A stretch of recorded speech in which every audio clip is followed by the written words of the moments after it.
Hey everyone, this is Kai here, and as part of Lesa's Storytelling Month, I have been invited to tell you guys about all the different mediums in which you could tell your story. Now, I don't know about you guys, but I am obsessed with stories. Books, movies, anime, Broadway, ghost tours, mimes. Quite frankly, if there's anything in this world that involves storytelling, I have done it in some way, shape, or form, or I'm a very, very active consumer of it. So I'll be speaking from experience for most of this video. Some other stuff I'll just be speaking from my failures in experience. So let's begin. First things first, what is a storytelling medium? Well, as you probably know by now, there are sort of four major parts of any story. Who is the story about, which is the characters? When and where does the story take place, which is the world or setting? What is the story about, the plot? And why things happen in the story the way they do, the theme. But that leaves the remaining question is how. How do you tell a story? There are many ways to tell a story, and there's not really a right way to do it. Every storytelling medium has its own advantages, disadvantages, what tools you have to tell the best story you possibly can. Number one, interpretive dancing. Now I know what some of you are probably thinking. Dancing, what does that have to do with, how is that a story? Well, quite frankly, dancing is probably one of the oldest forms of storytelling, so much so that it's ingrained in very, very many cultures. For the record, mine's also fit into this category. The basic idea, however, of dancing is that your focus is generally on one person, and through their movements and their body language, they convey to you a sense of space. They convey to you a sense of action. They convey sense of reaction, and through a series of these you can kind of build up and construct your story around that. You don't need words to accompany the dance, so very often these will have songs to help set with mood and transitions and other major events. Number two, public speaking. I'm using this as an overarching term to describe one person standing in front of a mass of people and telling them a story. It's like not all public speaking is storytelling. The types of stories I'm talking about are things like stand-up comedy, stand-up poetry. If you've ever given a tour, you're going to have to tell stories there. You've probably called your parents up sometime and told them a story about your day. And perhaps the most common form, which is if you've ever heard of the Odyssey and the Iliad, those used to be some dude had the entire thing memorized and was like telling it to the whole world. All this, however, is conveyed almost solely through your voice. You have to account for pacing, pitch, pauses, articulation, any specific emphasis you want to add to bring your story to life. Like you could be talking like super excited about something and go super high pitch and who cares what I'm saying, you just know I'm excited about something. Or you can be talking slow and monotone and suddenly I'm a creeper on YouTube. Number three, novels. I'm going to go with the assumption that you are here because you're interested in writing a novel someday, but just as a quick reminder, a book is made of words. A novel specifically, 50,000 words or more. And now here we're getting into more of the traditional craft known as writing, where words are all you have to construct your reader's imagination. You're going to have to establish space, action, reaction, movement, character voice, mood, and pacing. All these things you have to convey through words alone. Unlike public speaking, where you can have 5 different readers read the same thing 5 different ways, with writing, it is always the same sentence. As such, readership is the defining factor of anything you write. Not just things like grammar, but also syntax, how sentences fit together, how paragraphs flow, and just how the overall structure of the story is. Novels in particular have the defining feature in that they're one of the longest forms of medium to exist, in that they can take several hours to get through. And as such, you want to keep the reader glued to the page as long as possible, while because the more choppy things, the harder things are to read, the more choppy it is, the more you give a chance to pause, the more easier it is for a reader to stop reading and go off and do something else. Number 4, short stories. For the most part, short stories have a lot in common with novels, with one exception. They are short. Most short stories are intended to be read in one sitting, so you don't have to worry about things like reader membership capacity as much. However, you do have a massive limitation of how much you can actually write. 6-word stories can be a lot of fun. I once ran a vlog that tried to tell stories in 2 sentences. Flash fiction is traditionally about 500 words, and largely the definition of short story is anything that is about 8,000 words or less. It depends on what definition you're going with.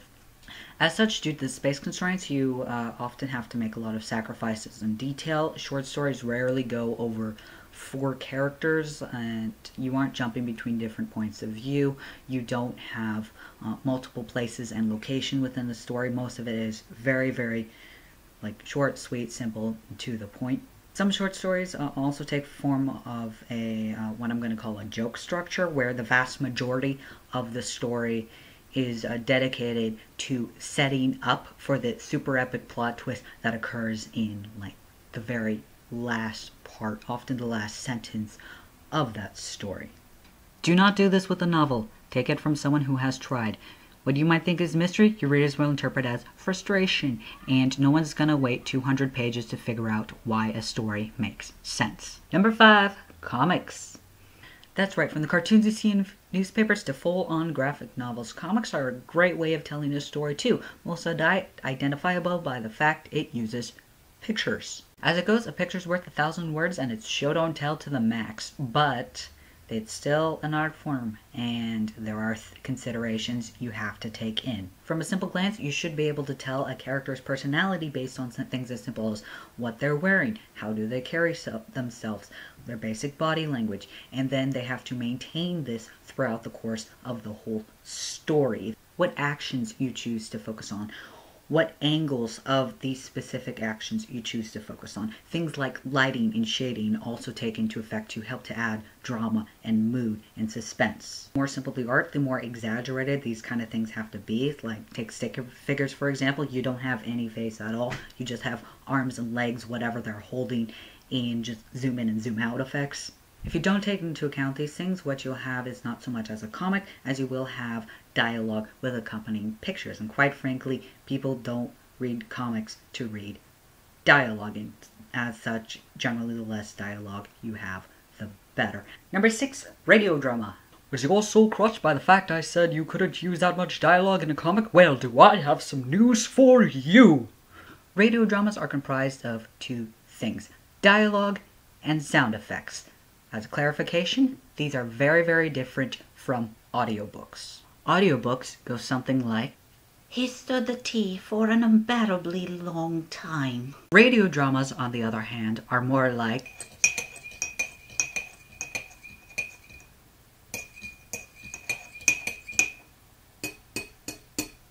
quite frankly, I've yet to come across a radio drama that has any narrator at all. Usually there are clever workarounds, such as you have public broadcasting as one of the characters. You have one of the characters with internal dialogue, and there is almost always a lot of verbal observation, like,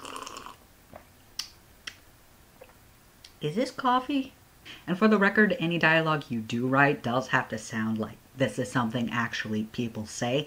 Dialogue, like, you can't just have a character go, "What is this rectangular object? It's so wet and heavy, but it's warm and makes me feel all glowy inside." No one talks like that. And on the flip side, do not write books as you would radio drama. Take it from someone who has tried it before. Pterodactyl screeching does not look well in text. Number 7, plays. Do you want your play to sing or be a puppet show?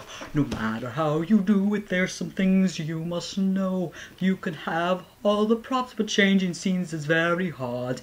And don't forget the view is seeing it from afar. I'm not going to go to the difference between short plays and long plays, because the difference is about the same as novels and short stories.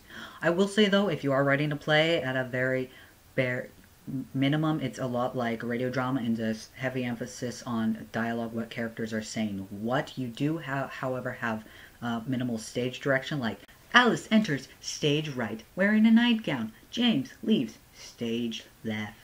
If you are specifically looking to put on a play, however, keep in mind that a stage is essentially a living organism inside of a box.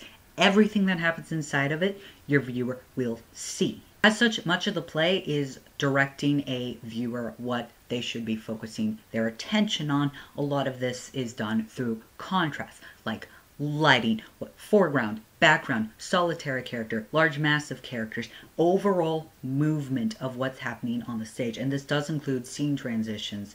Basically, it's a full spectacle, and you can have as much fun with it as you want, but just remember, your viewers are often very far away. As such, they will not notice minor details like, say, facial expression. And your biggest aspects in terms of characterization in this context are things like what the character is wearing and how they interact with other characters and other props on the set.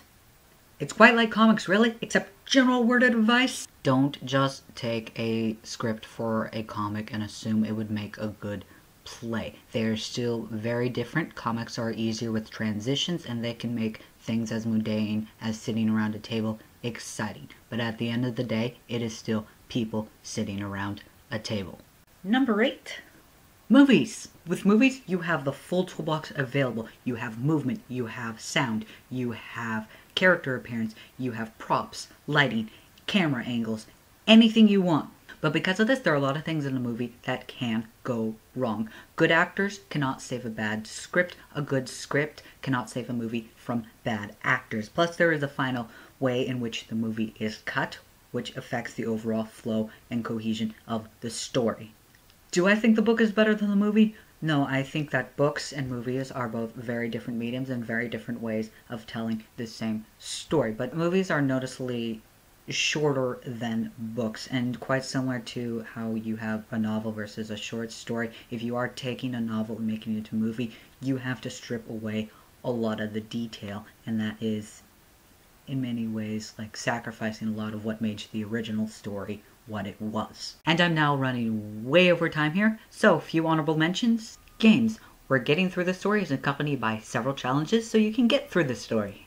Novellas, for when your book's too short to be a novel. Novelettes, when your short story is too long to be a short story. Visual novels, a novel and a comic book fell in love and had a baby. Series, where each episode has a plot arc spread over the plot arc of the entire series. And that's all the time we have for today. If you are interested in other storytelling videos, check out Leslie's channels and her how-tos for March. If you're interested in me, you can check out my Facebook page here. I'm starting to come out from under a rock. Or alternatively, if you're interested in stuff I've written, I have my book Evanescence available on Amazon. Otherwise, good luck to you and your storytelling adventures.